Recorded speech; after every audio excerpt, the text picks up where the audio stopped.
So porifera cellular ಲೆವೆಲಲ್ಲಿತ್ತು. ಇವಾಗ ನಾವು ಅಲ್ಲಿಂದ ನಿಡೇರಿಯನ್ನ ನೋಡಿದ್ವಿ, ಇವರು ಟಿಶ್ಯೂ ಲೆವೆಲಿಗೆ ಬಂದುಬಿಟ್ಟಿದ್ರು. ಸೊ ಹಾಗಿದ್ರೆ ಈಗ ಇನ್ನೊಂದು ಹೊಸ ಜೀವಿ ಇದೆ. ಇದು ಇವೆರಡಕ್ಕಿಂತ ಎಷ್ಟು ಡಿಫ್ರೆಂಟ್ ಆಗಿದೆ, ಜೊತೆಗೆ ಇವರ ಲೆವೆಲ್ ಆಫ್ ಆರ್ಗನೈಸೇಷನ್ ಎಲ್ಲಿಂದ ಶುರುವಾಗುತ್ತೆ ಅನ್ನೋದನ್ನು ನೋಡೋಣ. ಅಗೇನ್ ಈ ಜೀವಿ ನಮಗೆ ಮರೈನ್ ಇಕೋಸಿಸ್ಟಮಲ್ಲಿ ಕಾಣೋದಕ್ಕೆ ಸಿಗೋದು, ಇನ್ನೂ ನೀರಿನಲ್ಲೇ ಇದ್ದಾರೆ. ಹಾಗಿದ್ರೆ ಇವರ ಲೆವೆಲ್ ಆಫ್ ಆರ್ಗನೈಸೇಷನ್ ಯಾವ ರೀತಿಯದ್ದು? ಇವರು ಕೂಡ ಟಿಶ್ಯೂ ಲೆವೆಲ್ ಆಫ್ ಆರ್ಗನೈಸೇಷನನ್ನು ಹೊಂದಿದ್ದಾರೆ.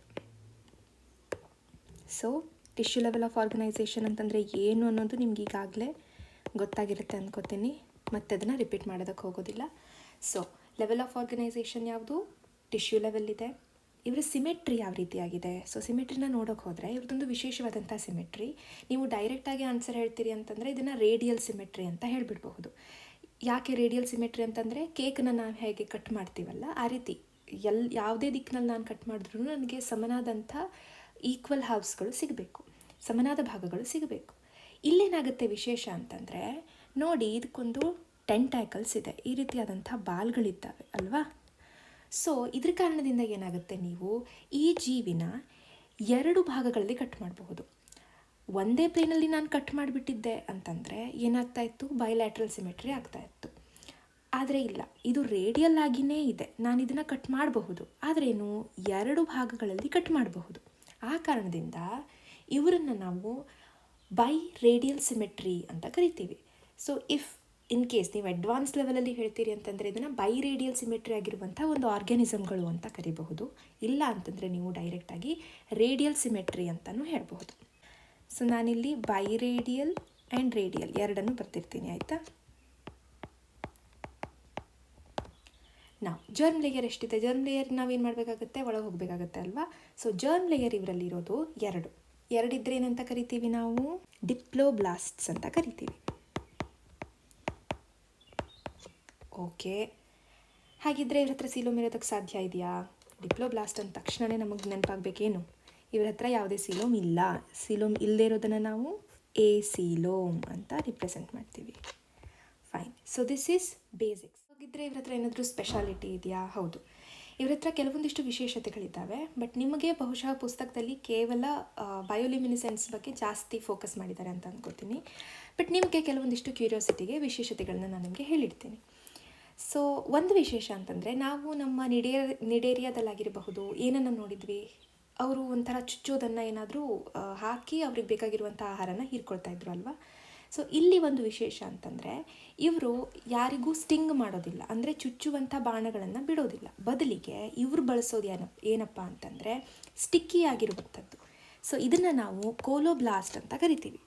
ಸೊ ಇದೇನು ಮಾಡುತ್ತಪ್ಪ ಅಂತಂದರೆ, ಯಾವುದಾದ್ರೂ ಜೀವಿ ಅವ್ರ ಸುತ್ತಲೂ ಹೋಗ್ತಾ ಇದೆ ಅಂತಂದರೆ ಅಲ್ಲಿಗೆ ಅವ್ರ ಹತ್ರ ಇರುವಂಥ ಮೆಕ್ಯಾನಿಸಮ್ ಏನು ಮಾಡುತ್ತೆ, ಒಂದು ಸ್ಟಿಕ್ಕಿ ಆದಂಥ ಬಾಣನ ಬಿಡುತ್ತೆ. ಇದೇನು ಮಾಡುತ್ತೆ, ಆ ಜೀವಿನ ಹಿಡಿದಿಟ್ಕೊಳ್ಳುತ್ತೆ. ಎಲ್ಲಿವರೆಗೆ ಅದರ ಹತ್ರ ಏನೇನೆಲ್ಲ ಪೋಷಕಾಂಶಗಳು ಬೇಕೋ ಅದನ್ನೆಲ್ಲ ಹೀರ್ಕೊಳ್ಳುತ್ತೆ. ಯಾಕೆ ಈ ರೀತಿ ಹಿಡಿದಿಟ್ಕೊಳ್ಬೇಕು? ಇವ್ರ ಹತ್ರ ಒಂದು ವಿಶೇಷತೆ ಏನಪ್ಪ ಇದೆ ಅಂತಂದರೆ, ಸ್ವಲ್ಪ ಚಲನೆಯಲ್ಲಿ ಇವರು ಜಾಸ್ತಿ ಮೋಷನ್ನಲ್ಲಿ ಇರುವಂಥವ್ರು. ಸೊ ಜಾಸ್ತಿ ನೀವು ಮೋಷನನ್ನು ಮಾಡ್ತಿದ್ದೀರಾ, ಬೇರೆ ಬೇರೆ ಕಡೆಗೆ ನಿಮ್ಗೆ ಹೋಗೋದಕ್ಕಾಗುತ್ತೆ ಅಂತಂದರೆ, ಹಗುರವಾಗಿದ್ದೀರಿ ಅಂತಂದರೆ ನೀವು ಸಣ್ಣ ಸಣ್ಣದಾದಂಥ ಜೀವಿಗಳನ್ನ ಹಿಡ್ಕೊಂಡು ತಿನ್ಬೋದು. ಸೊ ಇವರೇನು ಮಾಡ್ತಾರೆ, ಸಣ್ಣ ಸಣ್ಣದಾದಂಥ ಪ್ಲ್ಯಾಂಕ್ಟನ್ಸನ್ನು ಹಿಡ್ಕೊಂಡು ತಿನ್ನೋದಕ್ಕೆ ಸಹಾಯ ಆಗುತ್ತೆ ಇವರಿಗೆ. ಯಾರಿಗೆ? ನಮಗೀಗ ಸಿಕ್ಕಿರುವಂಥ ಹೊಸ ಜೀವಿಗೆ. ಆದರೆ ನಮ್ಮ ನಿಡೇರಿಯಾದವ್ರದ್ದು ಪ್ರಾಬ್ಲಮ್ ಏನಾಗಿತ್ತು, ಇವರು ಒಂದೋ ಫುಲ್ ಜಾಯಿಂಟ್ ಅನಿಮಲ್ಸು ಒಂದೇ ಕಡೆ ಇರ್ತಾರೆ, ಅಥವಾ ಅವರು ಪಲ್ಸ್ ಮಾಡ್ಕೊಂಡು ಹೋಗಬೇಕು, ಈ ರೀತಿ ಪುಷ್ ಮಾಡಿ ಮತ್ತೆ ಮೇಲೆ ಹೋಗೋದು, ಪುಷ್ ಮಾಡೋದು ಮತ್ತೆ ಮೇಲೆ ಹೋಗೋದು, ಈ ರೀತಿಯಾದಂಥ ಮೋಷನ್ ಅವರಲ್ಲಿ ಇರೋದ್ರಿಂದ ಇವರಿಗೇನು ಬೇಕಾಗುತ್ತೆ, ದೊಡ್ಡದಾಗಿರುವಂಥ ಜೀವಿಗಳನ್ನು ಹಂಟ್ ಮಾಡಬೇಕು, ಇಲ್ಲ ಇವರಿಗಾಗುವಂಥ ಏನು ಡಿಫೆನ್ಸಿವ್ಗಾದ್ರೂ ಇವರು ಸ್ಟಿಂಗ್ ಮಾಡುವಂಥದ್ದನ್ನು ಯೂಸ್ ಮಾಡಬೇಕಾಗತ್ತೆ.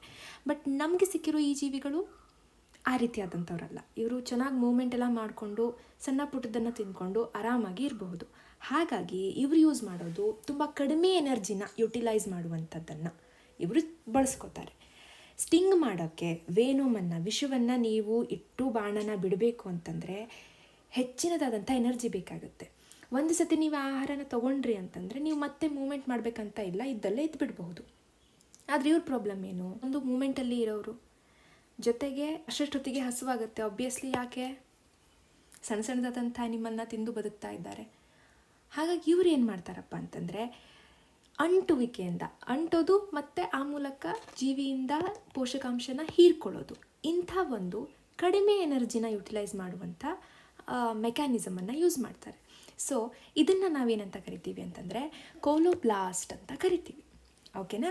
So this is extra information again. ಹಾಗಿದ್ರೆ ನಮಗೆ ವಿಶೇಷವಾದಂಥದ್ದು ಏನೋ ಒಂದು ಹೇಳಿದಾರಲ್ಲ, ಬಯೋಲ್ಯುಮಿನೆಸೆನ್ಸ್ ಅಂತ. ಇವೇನಪ್ಪ ಅಂತ ನೋಡೋಣ ಈಗ. ಇವರು ಟ್ರಾನ್ಸ್ಪರೆಂಟ್ ಇದ್ದಾರೆ. ನಿಮಗೆ ಯಾವುದೇ ರೀತಿಯಾದಂಥ ಅವರಿಗೆ ಸಾಲಿಡ್ ಆದಂಥ ಬಣ್ಣ ಇಲ್ಲ. ಒಂಥರ ಪ್ಲಾಸ್ಟಿಕ್ ಥರ ಈ ಕಡೆ ಆ ಕಡೆ ಎಲ್ಲಿ ಹೋಗ್ತಾರೆ ಅಂತ ನಿಮಗೆ ಕಾಣೋದಿಲ್ಲ. ನಿಮಗೆ ಜೀವಿ ಎಲ್ಲಾದರೂ ಒಂದು ಸ್ಪೆಸಿಫಿಕ್ ಜಾಗದಲ್ಲಿ ಇದ್ದಾರೆ ಅಂತ ಕಾಣಬೇಕು ಅಂತಂದರೆ, ಒಂದು ಇವ್ರ ಮೇಲೆ ಕಿರಣ ಬೀಳಬೇಕು. ಇವ್ರ ಮೇಲೆ ಸೂರ್ಯನ ಕಿರಣ ಬಿದ್ದಾಗ ಏನಾಗುತ್ತೆ, ಇವರಿಗಿರುವಂಥ ಈ ರೋ ಏನಿದೆ, ಸೀಲಿಯಾಗಳೇನಿದ್ದಾವೆ, ಸೀಲಿಯಾ ಅಂತಂದರೆ ಇವರಿಗಿರುವಂಥ ಸಣ್ಣದಾದಂಥ ಕಾಲುಗಳು, ಇದು 8 ರೋದಲ್ಲಿ ಇದೆ. ಆಯಿತಾ? ಫುಲ್ ಸುತ್ತಲೂ. ಸೊ ಇದೇನು ಮಾಡುತ್ತೆ, ಇದು ತುಂಬ ಮೂಮೆಂಟಲ್ಲಿರೋದ್ರಿಂದ, ಸಣ್ಣದಾದಂಥ ಕಾಲು ಥರ ಇರೋದ್ರಿಂದ, ಇದು ಮೂಮೆಂಟಲ್ಲಿರೋದ್ರಿಂದ ಇದರಿಂದಾಗಿ ಡಿಫ್ರ್ಯಾಕ್ಷನ್ ಆಗುತ್ತೆ. ಏನು, ನಮ್ಮ ಸೂರ್ಯನ ಕಿರಣ ಬಿದ್ದು ಇದು ಡಿಫ್ರ್ಯಾಕ್ಷನ್ ಆಗಿ ಫುಲ್ 7 ಬಣ್ಣ ನಿಮಗೆ ಕಾಣುತ್ತೆ. ಸೊ ಇದನ್ನು ನಾವು ರೇನ್ಬೋ ಥರ ಇದು ಕಾಣುತ್ತೆ ಅಂತ ಹೇಳ್ತಾರೆ. ಕಾಮನ್ ಬಿಲ್ಲಿನ ಥರ ಬಣ್ಣವನ್ನು ಬಿಡುತ್ತೆ ಇದು ಅಂತ. ಆದರೆ ಇದು ಖುದ್ದು ತಾನೇ ಬಿಡುವಂಥ ಬಣ್ಣ ಅಲ್ಲ, ಜಸ್ಟ್ ಫಿಸಿಕ್ಸ್. ಆಯಿತಾ?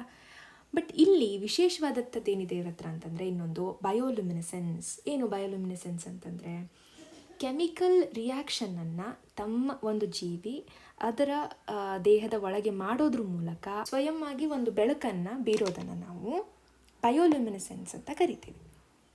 So it's a chemical process, reaction ನಡೆಯುತ್ತೆ. ಕೆಮಿಕಲ್ ಪ್ರಾಸೆಸ್ ನಡಿಬೇಕಂದ್ರೆ ಏನಿರಬೇಕು ಅಲ್ಲಿ, ಲೂಸಿಫೆರಿನ್ ಅನ್ನುವಂಥ ಕೆಮಿಕಲ್ ಜೊತೆಗೆ ಲೂಸಿಫೆರೇಸ್ ಅನ್ನುವಂಥ ಎನ್ಸೈಮ್ ಮಿಕ್ಸ್ ಆಗಿ ಯಾವಾಗ ಅಲ್ಲಿ ಆಕ್ಸಿಜನ್ನು ಕೂಡ ಅವೈಲೇಬಲ್ ಆಗುತ್ತೋ ಆವಾಗ ಇದು ಲೈಟನ್ನು ಪ್ರೊಡ್ಯೂಸ್ ಮಾಡುತ್ತೆ. ಸೊ ಈ ಲೈಟ್ ಏನಿದೆಯಲ್ಲ, ಇದೇ ನಮಗೆ ಬಯೋಲ್ಯುಮಿನೆಸೆನ್ಸ್ ಥರ ಅನಿಸುತ್ತೆ. ಇವರು ತಾವಾಗಿಯೇ ಬೆಳಕನ್ನು ಬೀರುವಂಥ ಶಕ್ತಿನ ಹೊಂದಿರುವಂಥ ಜೀವಿಗಳು. ಯಾಕಪ್ಪ ಬೇಕಿದು? ಆಲ್ರೆಡಿ ಏನಂದ್ವಿ, ಇವರು ಟ್ರಾನ್ಸ್ಪರೆಂಟ್ ಆಗಿರುವಂಥ ಜೀವಿಗಳು, ಕಣ್ಣಿಗೆ ಕಾಣ್ತಾ ಇರೋದಿಲ್ಲ. ಅಕಸ್ಮಾತ್ ಇವ್ರನ್ನ ಯಾರಾದರೂ ಬಂದು ತಿನ್ನೋದಕ್ಕೆ ಬಂದುಬಿಟ್ರಪ್ಪ ಅಂತಂದರೆ, ಬೆಳಕನ್ನು ಫುಲ್ ಬೀರೋದ್ರ ಮೂಲಕ ಇಲ್ಲಿ ನನ್ನನ್ನು ಹಿಡಿಯೋದಕ್ಕೆ ಯಾರಾದರೂ ಬಂದಿದ್ದಾರೆ ಪ್ರೊಟೆಕ್ಷನ್ನಿಗೆ ಅಂತ ಹೆದರಿಸೋದಕ್ಕೆ, ಆ ಜೀವಿ ಯಾರಾದರೂ ಹತ್ತಿರ ಬಂದಾಗ ಅವ್ರಿಗೆ ಹೆದರಿಸೋದಕ್ಕೆ ಇದು ಸಹಾಯ ಮಾಡುತ್ತೆ. ಜೊತೆಗೆ ಅವ್ರಿಗೆ ಆಹಾರ ಬೇಕು ಅಂತಂದಾಗ್ಲೂ ಕೂಡ ಈ ರೀತಿಯಾದಂಥ ಬಣ್ಣನ ಬೀರೋದ್ರ ಮೂಲಕ ಯಾವೆಲ್ಲ ಜೀವಿಗಳು ಬೆಳಕಿಗೆ ಅಟ್ರ್ಯಾಕ್ಟ್ ಆಗುವಂಥ ಜೀವಿಗಳಿದ್ದಾರೋ, ಲೈಟ್ ಇರೋ ಸೋರ್ಸ್ ಕಡೆ ಹೋಗಬೇಕು ಅಂತ ಆಸೆಯಾಗಿ ಬರೋದಕ್ಕೆ ಶುರು ಮಾಡುತ್ತೆ. ಆವಾಗ ಇವರು ಅವರನ್ನು ತಮ್ಮ ಕೋಲೋಬ್ಲಾಸ್ಟ್ ಮೂಲಕ ಹಿಡಿದು ಹೀರ್ಕೊಂಡು ಬಿಡ್ತಾರೆ. ಸೊ ಅದಕ್ಕೂ ಸಹಾಯ ಆಗುತ್ತೆ, ಈ ಕಡೆ ಪ್ರೊಟೆಕ್ಷನ್ನಿಗೂ ಸಹಾಯ ಆಗುತ್ತೆ.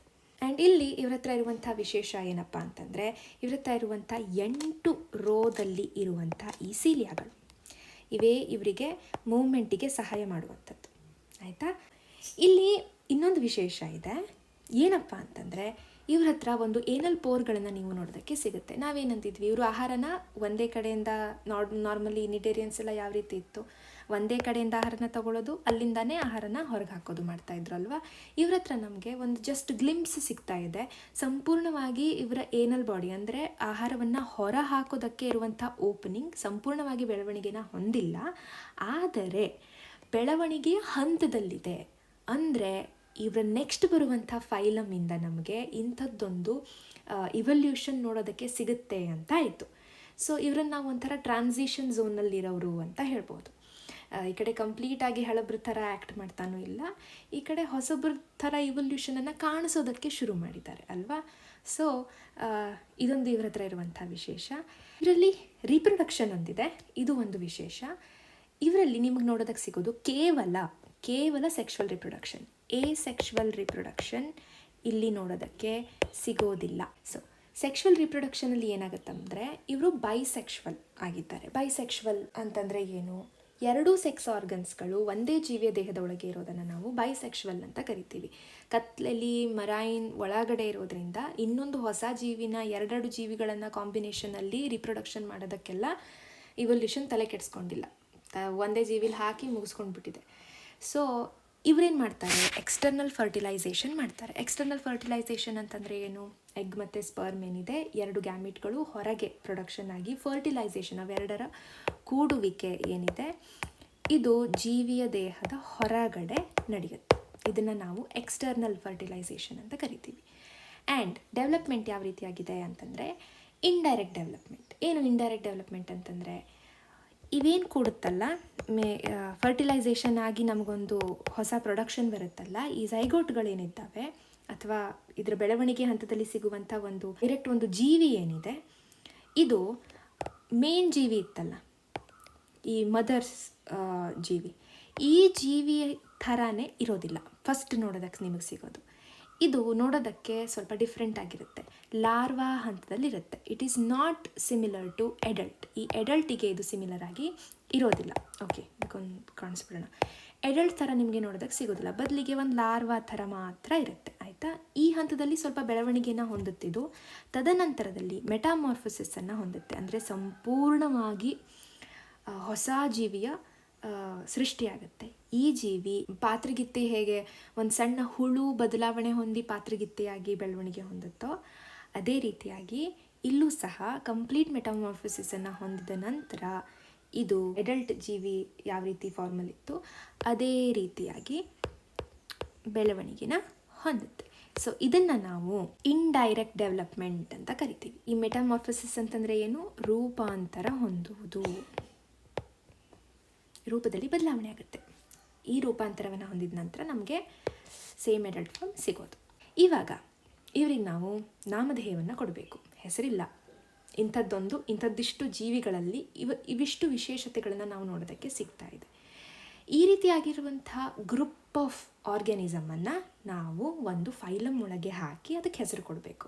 ಬಯೋಲ್ಯುಮಿನೆಸೆನ್ಸ್ ಅಂತಲೂ ಕೊಡ್ಬೋದಿತ್ತು ಅಲ್ವಾ, ಬಟ್ ಬೇಡ. ಯಾಕೆ? ಬಯೋಲ್ಯುಮಿನೆಸೆನ್ಸ್ ಬೇಕಷ್ಟಿದ್ದಾವೆ ಜೀವಿಗಳು, ಅವರೆಲ್ಲರೂ ಒಂದೇ ಫೈಲಮ್ ಅಂತ ಹೇಳೋದಕ್ಕಾಗುತ್ತಾ? ಇಲ್ಲ. ಏನಪ್ಪ ಇದರಲ್ಲಿ ವಿಶೇಷ? ಕಾಮನ್ ಫೀಚರ್ ಜೊತೆಗೆ ವಿಶೇಷವಾಗಿರೋದೇನಪ್ಪ ಅಂದರೆ ಈ 8 ಸೀಲಿಯಾಗಳು. ಆ್ಯಂಡ್ ಈ ಸೀಲಿಯಾ ನೋಡೋದಕ್ಕೆ ಯಾವ ರೀತಿ ಕಾಣ್ತಾ ಇದೆ? ಹಣಗೆ ಥರ ಇದೆ ಅಲ್ವಾ? ಓಕೆ, ಇದ್ರ ಬೇಸ್ ಮೇಲೇ ನಮ್ಮ ಸೈಂಟಿಸ್ಟ್ಸು ಕೂಡ ಹೆಸರನ್ನು ಕೊಟ್ಟರು. 8 ರೋ ಆಫ್ ಸೀಲಿಯಾನ ಹೊಂದಿರುವಂಥವ್ರು. ಈ ಟೀನೋ ಅಂತಂದರೆ ಕೋಮ್, ಫೋರಾ ಅಂತಂದರೆ ಬಿರರ್ಸ್. ಹೆಸರೇನಾಯಿತು? ಹಣಿಗೆಯಂಥ ಸೀಲೆಗಳನ್ನು ಹೊಂದಿರುವಂಥವರು ಅಂತ ಅರ್ಥ. ಸೊ ಟೀನೋಫೋರಾ ಅನ್ನುವಂಥ ಹೆಸರಿಂದ ಈ ಫೈಲಮನ್ನು ನಾವು ಕರೆಯೋಣ. ಇವರಿಗೆ ಇನ್ನೊಂದು ಹೆಸರಿದೆ, ಕೋಂಬ್ ಜೆಲ್ಲೀಸ್ ಅಂತ. ನೋಡೋದಕ್ಕೆ ಜೆಲ್ಲಿ ಥರ ಇದ್ದಾವೆ, ಟ್ರಾನ್ಸ್ಪರೆಂಟ್ ಇದ್ದಾವೆ ಅನ್ನೋದನ್ನು ನೋಡಿದ್ವಿ ಅಲ್ವಾ? ಹಾಗಾಗಿ ಜೊತೆಗೆ ಕೋಂಬ್ ಥರ, ಹಣಿಗೆ ಥರದ ಸೀಲೆಗಳನ್ನು ವಿಶೇಷ ಅದನ್ನು ಹೊಂದಿರೋದ್ರಿಂದ ಕೋಂಬ್ ಜೆಲ್ಲೀಸ್ ಅಂತಲೂ ಇದನ್ನು ಕರೀತಾರೆ. So this is about phylum Ctenophora. So ಇಲ್ಲಿವರೆಗೆ ನಾವೇನು ಮಾಡಿದ್ವಿ ಅಂತಂದರೆ ಟಿಶ್ಯೂ ಲೆವೆಲ್, ಒಂದು ಸೆಲ್ಯುಲರ್ ಲೆವೆಲನ್ನು ಮುಗಿಸಿದ್ದೀವಿ. ಆಯಿತಾ? ಒಬ್ಬರೇ ಸಿಕ್ಕಿದ್ರು ನಮಗೆ. ಟಿಶ್ಯೂ ಲೆವೆಲಲ್ಲಿ ಆರ್ಗನೈಸೇಷನನ್ನು ಹೊಂದಿರುವಂಥವರು ಇಬ್ಬರು ಸಿಕ್ಕಿದ್ರು. ಯಾರ್ಯಾರು? ನಿಡೇರಿಯಾ ಆ್ಯಂಡ್ ಈ ಹೊಸಬ್ರು ಅಲ್ವಾ, ಟೀನೋಫೋರಾ. ಸೊ ಇನ್ನು ನೆಕ್ಸ್ಟ್ ಹಂತದಲ್ಲಿ ನಮ್ಗೆ ಯಾರ್ಯಾರು ಬರೋದಕ್ಕೆ ಶುರು ಆಗ್ತಾರೆ ಅನಿಸುತ್ತೆ? ಆರ್ಗನ್ ಸಿಸ್ಟಮ್ ಲೆವೆಲ್ ಯಾರಾದರೂ ಬರ್ತಾರಾ ಅಂತ ನೋಡೋಣ. ಅಥವಾ ಟಿಶ್ಯೂ ಲೆವೆಲಲ್ಲೇ ಇನ್ನೂ ಬೆಳವಣಿಗೆ ಹೊಂದುತ್ತಾ ಇದ್ದಾರೋ ಇಲ್ವೋ ಅನ್ನೋದನ್ನು ಸಹ ನೋಡೋಣ.